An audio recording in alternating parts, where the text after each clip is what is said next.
Pai upo e lo suma le iwa lo o mai ele lu ia Yesu ina I tangata popole. Pai mai fai upo e lo suma le iwa. A o te fai atu ia te o tou. O Solomona malona matangofi e tele. Na le ofu o ia pei o le tasi o nā mea. Ta ua Yesu le tupu. O le tupu sili a leona mau oa. O le tausinga le atua e sili. Ma maualunga I lo o oa ma le matangofi o le nei lalo langi. Le ua whaatusa tusa ia ele tupu leo Solomona. I le tala wha solopito Isara elu. O le tupu Solomona. O le whailonga sili lea o le mau oa. O le poto. Ma le matangofi e whaale lalo langi. Tau lo Solomona. Ia, Solomona len whaiai le atua. Ele ai se tupu I lunga atua oe. Ele ai fo I se tupu I tua atua oe. Siria o Solomona I tupu umma le lalo langi. Whamai leo Yesu I. Ina ua tā ua Yesu I whai upe lua suma le iwa. Le tupu Solomona. E whaatusa tusa mai ai I lili. I lili o le vanu. Po o lili le tupu I maungo Galileia. Tato I loa mai o le tala le a Solomona. Lai o le tusi o mua tupu mta upe sfulu. Ta upe atoa na le fam tala mai ai le matangofie ma le tamau a ingo le tupu neo Solomona pe o na asia ele tamaitai ma le tupu tamaitai. Le na alu ia le tupu mai se epa ia le na alu e asi ia tupu Solomona whapea ia ele mo I tala lai avatu Solomona.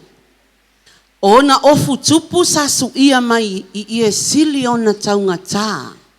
Ma teu I auro ma maa tā ua. Taunga tā. Taunga tā la e ina la e ai ia le tupu lea. Le ai e whetalai e maa wa o mai ai Yesu mo tātou. Le tupo Solomona malona matangofie. E le ila e ia peo ngala e le lili.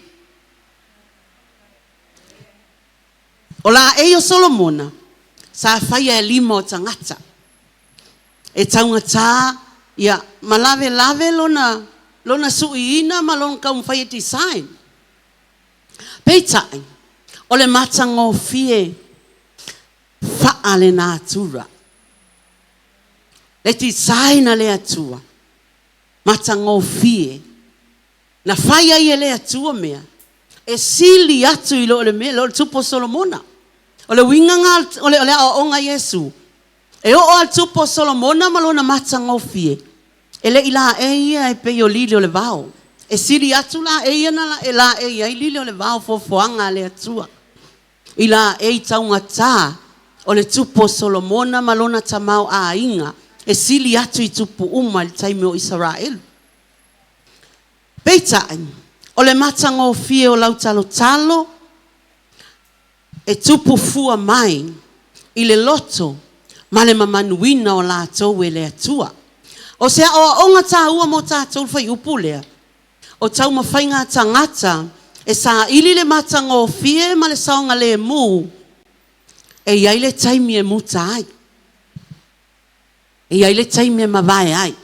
Pe o le tupo Solomona malona matangofie. Ai o le tau singa le atua. E ato atoa lona le lei. E le mawai yaso taitasi. E tawana matua nofo uta lava le tangata wha atua tua. Le atali ma le awhawhine o le atua. Ina ia awana I toi popole. Ia uma alka kom ka upu ngei. A whai ngasa e popole mai le amakanga maka upu. Inga ia uma maka upu. Ia wa makua I seto a oe wa maulo whatua tua. I le atua. No inga wa ele toi popole. O ngā le pole whale anga mea. Ke maa iai. E te maa iai. O se vaenga tā ua mo tātou. Ia tātou I loa e leo mawai le tau singa le atua. Ia tātou. Mele le tau wao na tātou popole. Pe tātou te atu vale. Pe tātou te whememe ai taimi e tutupu mai ai mea I tutono o tātou a inga. Ma le si o manga o lo tātou iai. A ia matua mautu o tātou loto. E leo mawai le tau singa le atua. Nen tātou whai tau ina ele tusia e peru. Le tatou fai tauina. Le fai mai ia. E lau kanga koe fai kaua koe whamangako koe a kākou tai aone. E le o mawai le tau singa le atua. Fai mai le peres full tolu fai upe 5. Ia au noa o toa mio ma le mata pea pea. Manga o kele. Ia ngata ia o tau manawa. Ngata o tau manawa I mea ua iate o tau. Awa ua feta lai mai le ali. Feta lai ngā ai lea. E leo spare feta. E leo se tupu lalo lange ona le upu lea. Fai mai ua feta lai mai le ali. O te le tu ua oe. O te le tu ulafo a I lava ia te oe. I will never leave you nor forsake you. Believe it or not.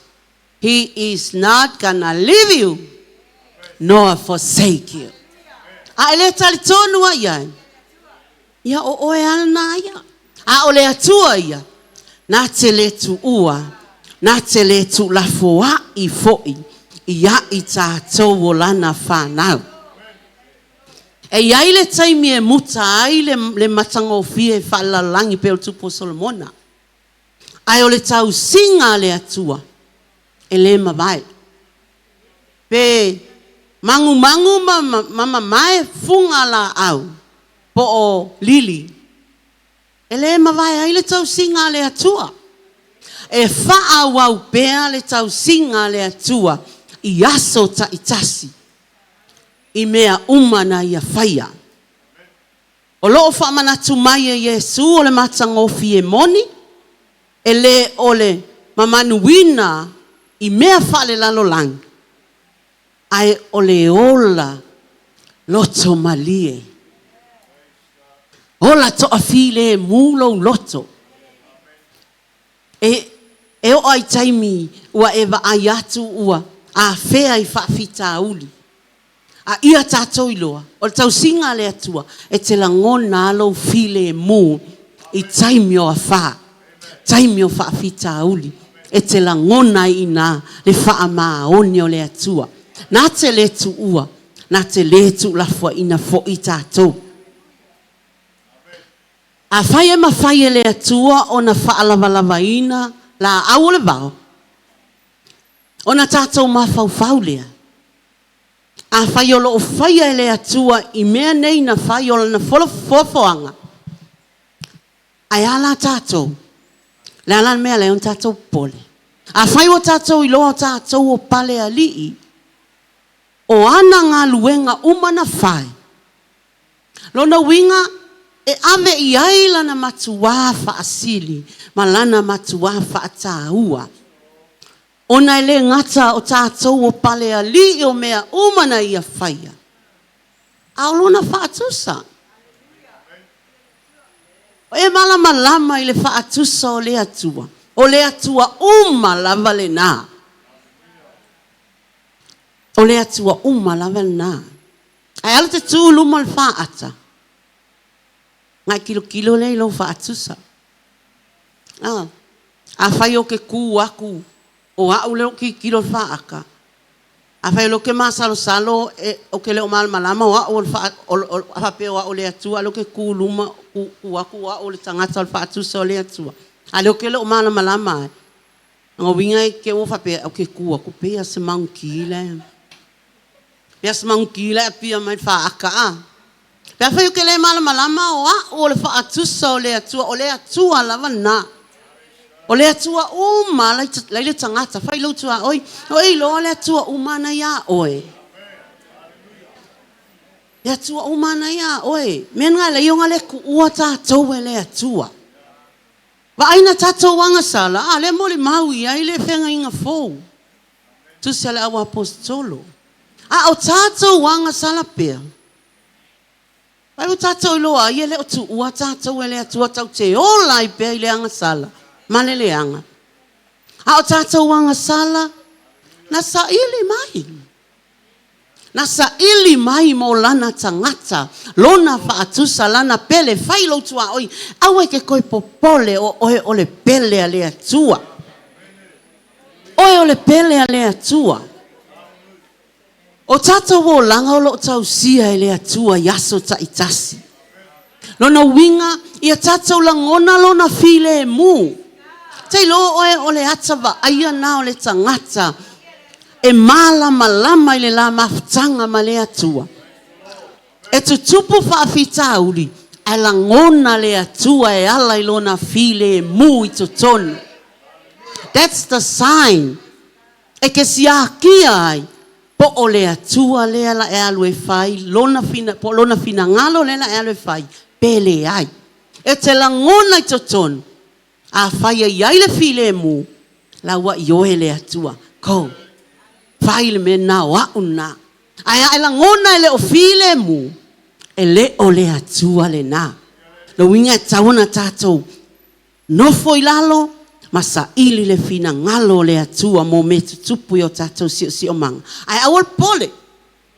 O le awa onga atoa le Yesu o le kau mawhai ai au mai, kongi mai le la au, kongi mai le mea, le wale o kongi mai le vau. Le wale la le vau le kongi mai vau mua. Tātou wa ai vau. Vau le whanua. Ka kou pale alia u whaakepa ka kou e le atua i mea na ia whaia. Inga ia learn mai ai tātou. Inga ia awane o tātou toi popole. Pai lo kwa, ea mai o el popole. Ea mai o el popole. A whai o le atua le sili ona ia. Tau sia i tātou ia so uma. E mauti noa lava. Lana tau singa. Na te le o tu ua tātou. I aso ta itasi. Makua mau ki ngoa. Pai ai o e mauti noa. E alanga popole. Wa le mau ki ngoa. E le o mauti noa. E le o mauti noa pe fai ele atua me le watupu. Pe fai ele atua me le watupu mai. Ai o le fina ngalo le atua. A tātou matua tali tonu o ia o lo tātou tama. Tātou te le popole. Tātou te le popole. O le popole. E mafua ina ua vaai le tangata i le whaafita auli. Ai le vaai le atua. Once, kau ke kilo i le mela e tupu. Ma ave a koa i ai o tātou mawhauwhau. Kako popole loa. Onga wa kako mawhauwhau. O kako e whaia le mela la. O lou mawhauwhau wa, o aua e whaia le mela la. Ai o le fina ngalo le atua. O ame te tupu. Taulai. Taulai a Yesu. Talanga tu stala e peru. Le whaingakala ngoa mai la makanga. Wa ki ngā inga si ngā mau. Alaele i ku uar popolo les. Taulai. Taulai a Yesu. Awala wa aile me la tupu. Awala wa aile me la tupu. O na tupu ai lo watu bale. Lo fememe ai. Ma lo tatou le mauti noa. Po o le atua ea ua lea lofa. Po ua lea lofa ma lea manatu mai ea lea atua au nei a whano. Awa manatu na e tupu pe au na popole. A le fina ngalo le atua. Tatou tau lai a Yesu. O le na tea. Oka se poko ngivu singa. Le na te taita ina. Ma le na te wha ato toa ina. Tatou whatua tua. Tau lai. E leo le whawhita ule taita ina tatou. Mena e lai on tupu popole. Ona wa tatou wa ai kupu mai loa lea mea sol. Ke whaalongo aku pe wa kau poloka le maanga vai kongu. Poloka le maanga vai fafo. Ka vale le whaku. O ata wa ai ana. Wota wa ai le whawhita uli. A wota le wa ai. I le atua e te le atu i lo le whawhita uli. He's bigger than any problem. Te le atu i lo o. Whaafita uli e te tupu i o tātou sio manga. O le popole, o se whailonga lea, o le ai o se whaatua i le mana whaatama o le atua. Mana whaatama, tauto atu e whamama la man me lea. I le whai upe tol se fulu, O lo fai loa mai ele. E Yesu I. A fai e whaapea o na whaofuina ele atua le vao le whanua. O ola mai le aso. Ai la foa ina tae au le onga umu. Ngai o le lainga ngai muli mai. Mai e le sili ea o na whaofuina o tau. O tau Pātua I titi. Ngai ia. A fai kau ke wa ai aku I le vao, o le foi whakau launga Yesu I vao la kilo ku ai, maunga la ka la iai. A wa launga lea Yesu le whawau mai ia. Ia la ku Yesu kilo aku. Ngai ia. E sen ngai o nga Yesu. E fai nga illustrations. Al mea la e kaunga ngaka mai. E le whapea mai kilo foi la ia oi le stanga taola. Ai mai kilo I vao. Ele fai mai mafau foi la ia oi le toa. Mai mafau I vao. Mafau I lili. Ole ha onga lo ia kaunga ape ikalo ko mafau e pole aluia I lalo. Popole el suafa Jesus a wia I fafo. Mafau I la au mafau le vao le fanua au le leila la au nga Yesu tu ai lunga Yesu mala au nga moto tangata. Mai a fai e whaofuina e lea tua, le vao whanua ola mai lea so, ai la foa ina tae au I le onga umu. E le sili, e whai lo kua oi. E sili a kuanga. Sili a kuanga wha ofu ka, kou o ofu e whai mai e il whai upulea. E sili a kuanga wha ofu o tau. Le vo ko e ka o mai Yesu I fatu tu I titi. Pa ko kikira le nga sasa Yesu le au so oinga le kaminga o yang ile makangi malosi ai popole vale, na mo Yesu ai fafangu. Ele Yesu mo le fa ku kiki. Le lau ko e ka o mai foi wa ka o mai Yesu I langa o nga malanga la unga le maunga. Ele sili ea ona fa of winner. O tau whaatua I titi. Tātou wawa ai o le tāua o lo tātou matua mauti noa. Le tau singa whaatama. Me le tau tātou malama iai. Ia tātou malama. Father God is not just a name to be God. Elena o se suafa. Pero se ingoa tawana tatou ua. Tawana tatou iloa. Oh, I know my Father in heaven. Hallowed be thy name. Thy kingdom come. Na se mea tawana iloa. Ai ole fina ngalo le atua. Ia tatou matua tali tonu wina. Le atua lea. E yailo na lofa faatama. He's our Father. E yailo na lofa faatama. Tato manatu natural Father. Tama le lalo lang. Tama ia itono a inga. Tama ia lala mai. Te loa tawana malama lama le tama lea. Ile alofa faatama o le atua. E peia o lona foi tama. Awai o na o sina au tau mai tau I tama. E pipi o latou loto I mene o whanau. Pipi o latou loto I whanau. Ia e ai fo isi le malama le ia tama me le tau whamatala tualanga le wau tama o te leo malama tele ia. Ai o le loto whatama le fina ngalo Yesu ina ia tatou malama I lo tatou tama. Ilona lofa whatama o lo o whai mo tatou I aso taitas. E tatau ona tatou matua malama I lava. Ile whai upu le tolu se fulu. O le tau singa sili o le tama. Male, whaamuta ina o le mene o le whaatua I titi. Whaanga Yesu le whata oto I le vao le whanua. Nantala whaatusa e. E tau te mawhau mawhau i eila waenga ia na whaalongolongo i le launga. Wao whanua. Whamai a Yesu wao whanua.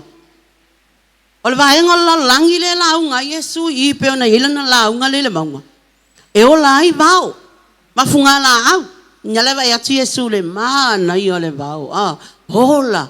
La mana ia. O le wao mua. Le hola au le lei le wao. I le taimine o la na launga.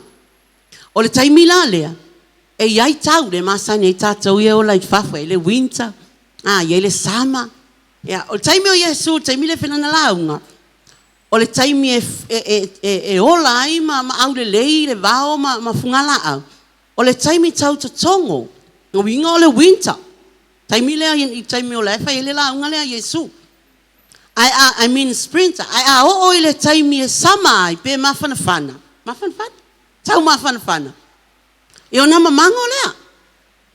O launga lea Yesu, o mea moi.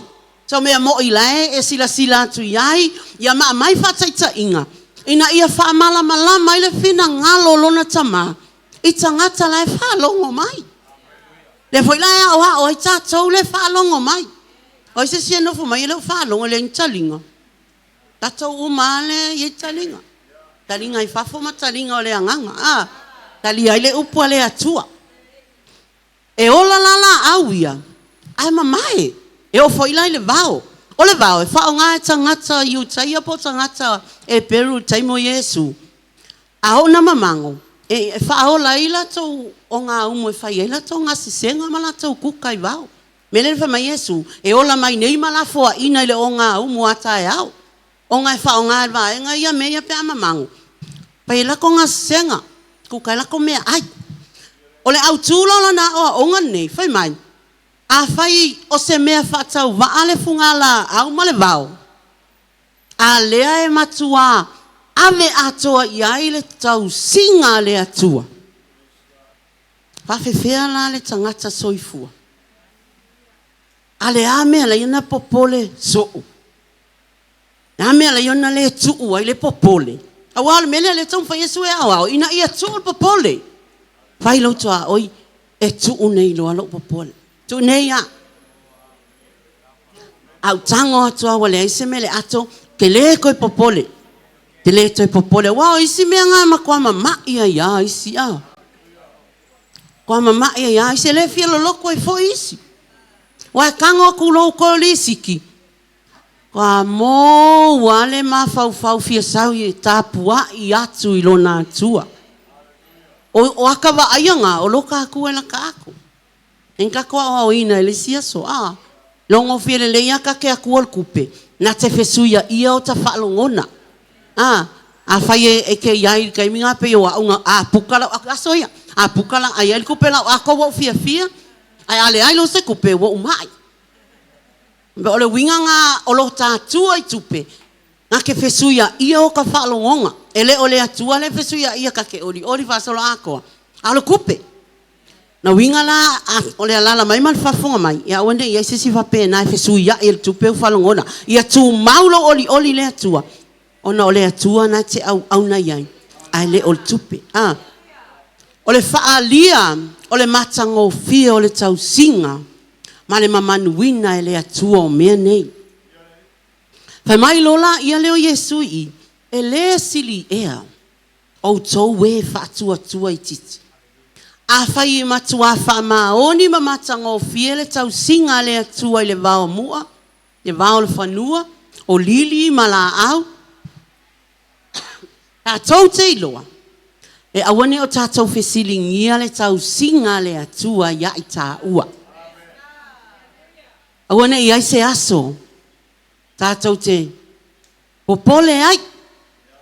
Popole pe atu vale o tātou loto o whaalongo aku wa e ma i ai le meanga wale ai. No inga awane i tupu se me whapena. Awa lewa au mai le fionga le atua mo tātou. O le atua na whetalai, nā te le tu ua oe, nā te le tu ulafoa ina fo i tātou. A whai e tausi e le atua vao mafungala au o mea whaatau waa. E le fesilingia lona wha maoni. I lana tausinga, mo lana tangata na whai. Wakau ke lei pa umai pe o Spider-Man. Tātou na whai ele atua I lona whaatusa iai o tatou wanganga. Tau te no Nofoali'i e whai tatou māwhauwhau. Tātou na whai ele atua. Tātou te le whesilingia. Tātou te le whesilingia.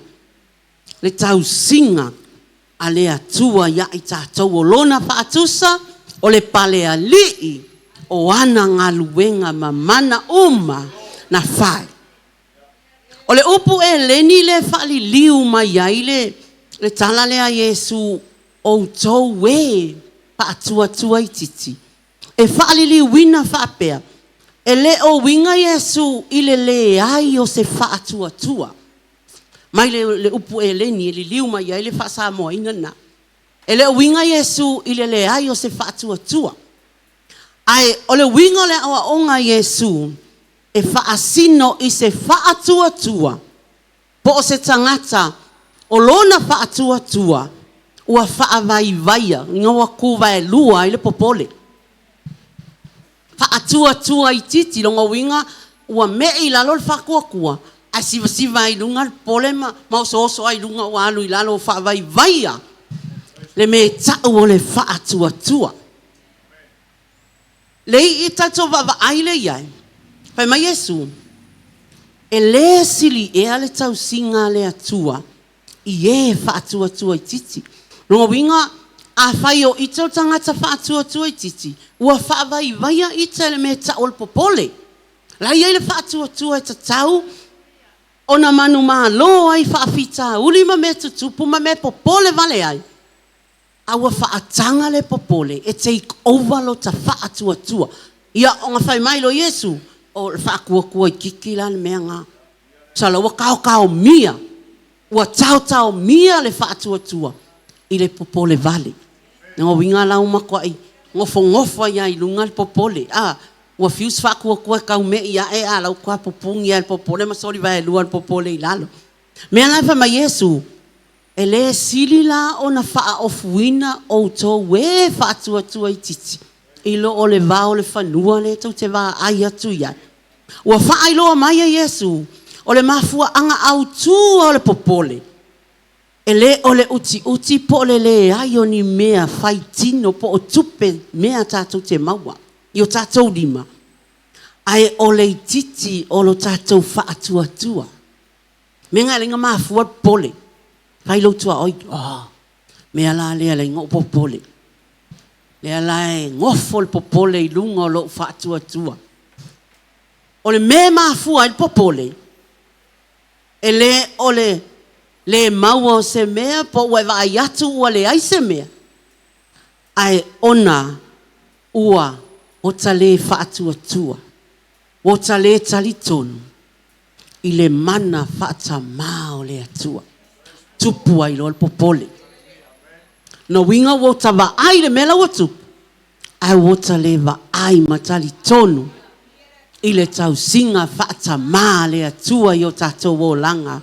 I aso le o langa o le popole e whaasanga tau I lo tatou whaatuatua le winga le natala o le whaafea ngai o le whaatuatua o le popole whaafea ngai na winga a whaita te popole ingala ua whaafea ngai lo ta whaatuatua ma le mele ia ita ua o ta popole ua le ai se manuia po se le leia maua ona le ua ia ita le popole a tātou popole I tupe mea ai ma mea lava o mea tutupu I o tātou sio manga ma o tātou a inga ua tātou whaapea ifo I o tātou loto e le o ma whai e le atua ona tausi tātou e le se mea le a tātou popole I tupe o a mea umai e o a oina mai ai tātou e Yesu I mea maua le tino a tātou popole ai mea na ua tātou whapea ifo ua le whaamaoni le atua I lana upu e le o mawhai e le atua na tausi tātou I aso taitasi e peo na ia whai mai lana upu pe a whai ua take over le popole o tātou manatu, ma o tātou langona, whaale tangata.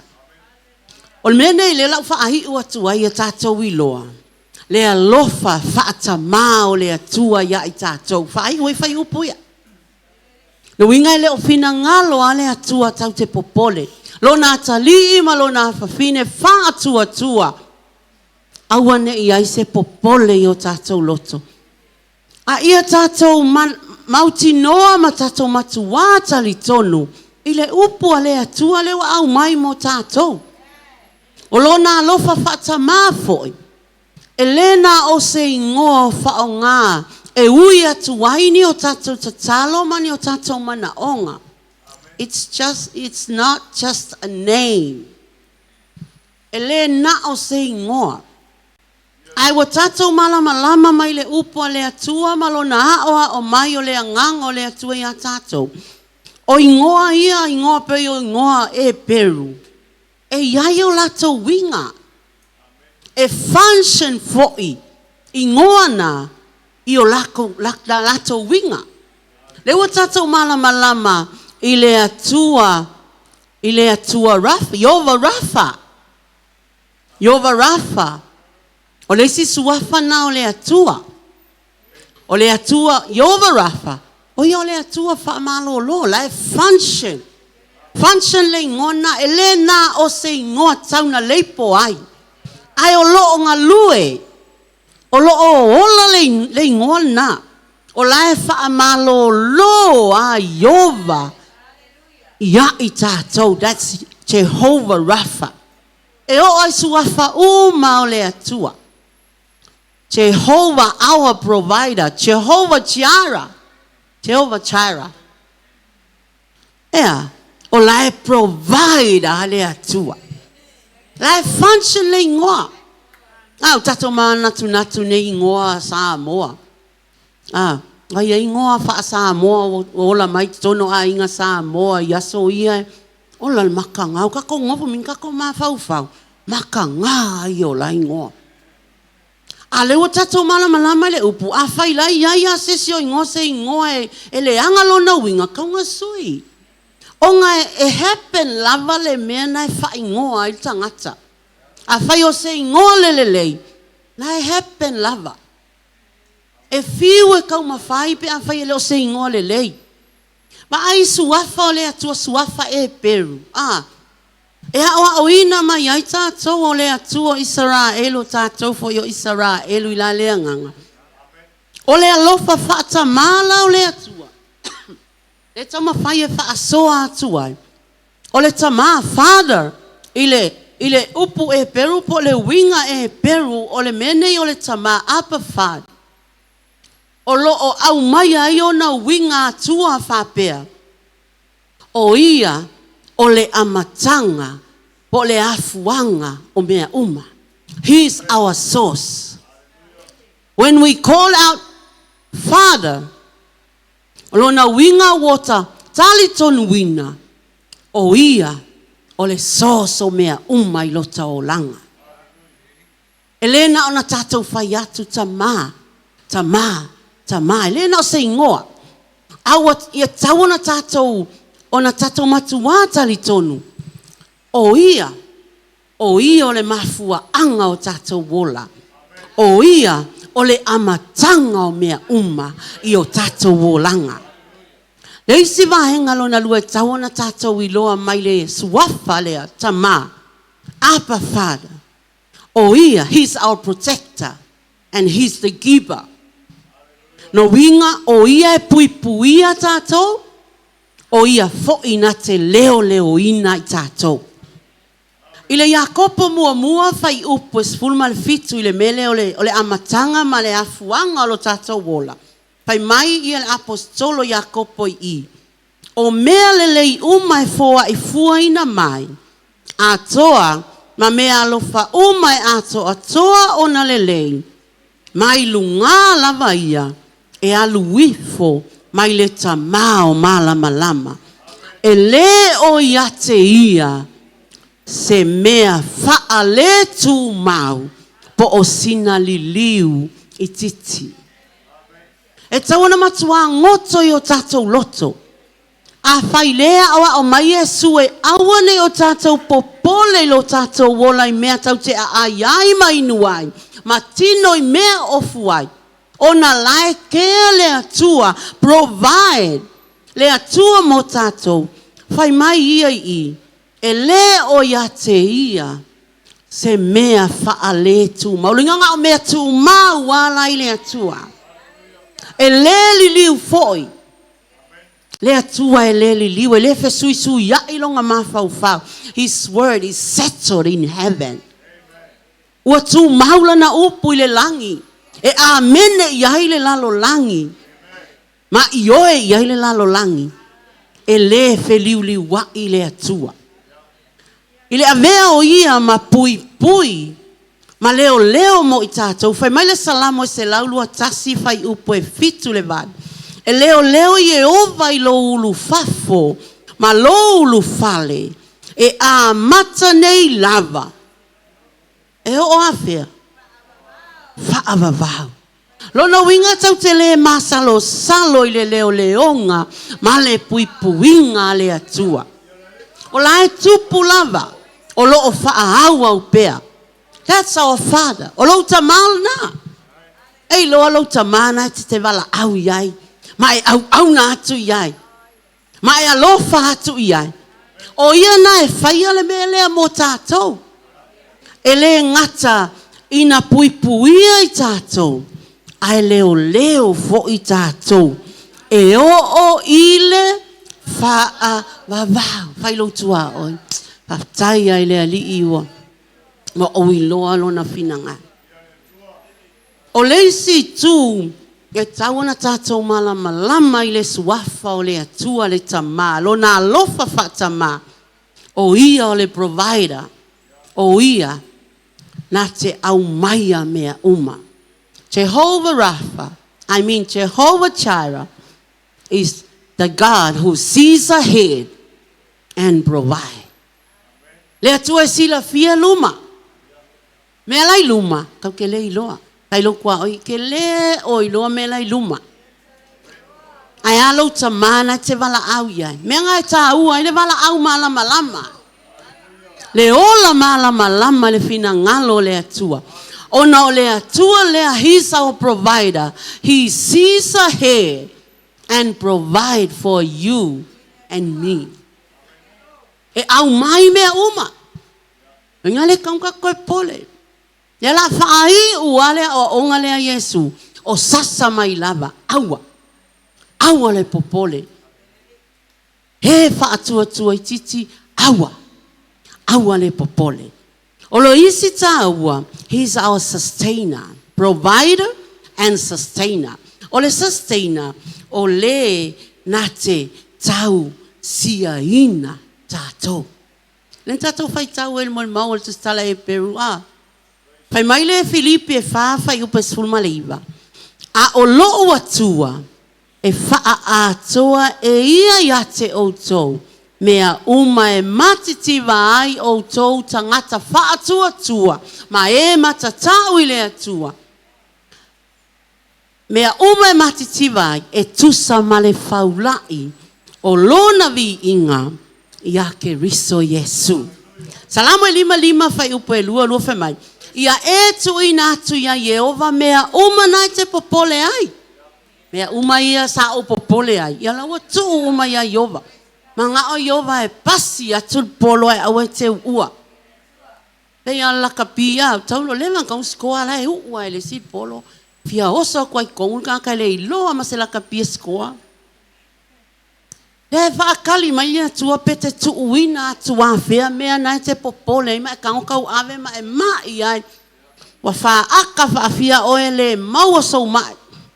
Ai o loo e kau avea le me tawana ave I le atua. Ma ia e tu ina atu ia Yehova. Mea te popole vale woka. Ma le ngal popole usau I male vale. Popole vale, ngā popole pe se vale. Ke le iwa aia se vale popole. Ale ka ke wa aia ia. E ngā wa ova lo ka le mawhauwhau I le atua ia. O ka le mawhauwhau a o le atua le kea mai. O ta le mana tua a fionga le atua man folfolanga. O ia le tausia ita. Kupo ai loa mea ngā. Ua ovala pole wale ngā popole. Awa popole ma vale ai loa. So ina atu ia te ia mea umatau te popole vale ai. O ia lava na te tausia outou. Na te le tu una outou. E whaavavau le ami o tonu. Ia le whaangai tia. Na te le tu ua e whaavavau le ami o tonu. Ia whaangai tia. O le wingon melea. He will never leave the righteous fall. Na te le tu ua e whaavavau le ami o tonu. Ia pa u. E tausia e le atua le tangata ami o tonu. Oini ami o tonu o. Luman mamalo le atua nei taia. Ia e loa tausi o e le atua lea. He's our provider. He's our sustainer. He cares for you and me. He will never let the righteous fall or the righteous forsake it. Nā te le tu ua i tātou. Nā te leo ina i tātou. Ia tātou i lolo ta mana. Mana o Yesu ia tātou malama. I le alofa whaata mā o le atua. Ia i tātou. Tātou tū la i whātas. I ia le atua. Ia tātou i loa le alofa whaata mā o le atua. Ia i tātou. Mo ini ai au whonga tu ina atu le awanoa le au na le atua. Whai ua atua.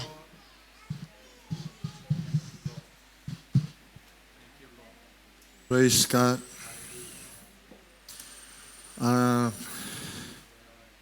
Ao mo ina iau whonga e mawhauwhaua i le maulea le tusia e perumta o pasuto.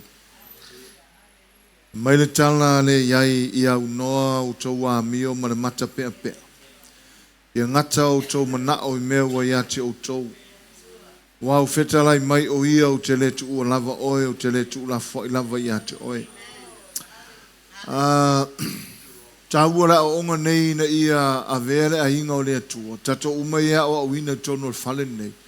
Ina ia vea oe whaimwhamonianga i tangata popole lau lau susio manga. Ina ia whai o whamonianga i tangata popole lau a hinga. Ono tala lea le atua. Leu wha maunia, whai mai le tala. Leu wheta lai le atua. E le tu ua tātou e le atua. Mai e le tatau ena mata pea sisi pe nau ia tele ni me whaputu nei ia umarwa yaso o a wat. O lea ia le umawhau fwole leo te mawhau le tala fwole leo te mina whawhanga i le atua ia Israelu le manai. Mai tala le atua ia whaime uma te tau mo le aso.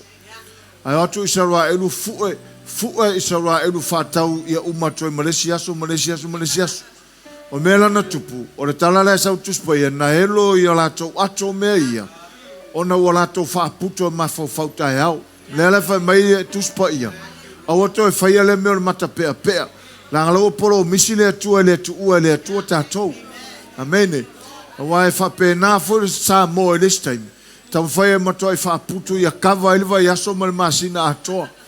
Ai au nei ngalo, leo whai mai, ia au no tātou ma le mata pea. Awa o whetalai mai le atua, na te le atu ua i tātou.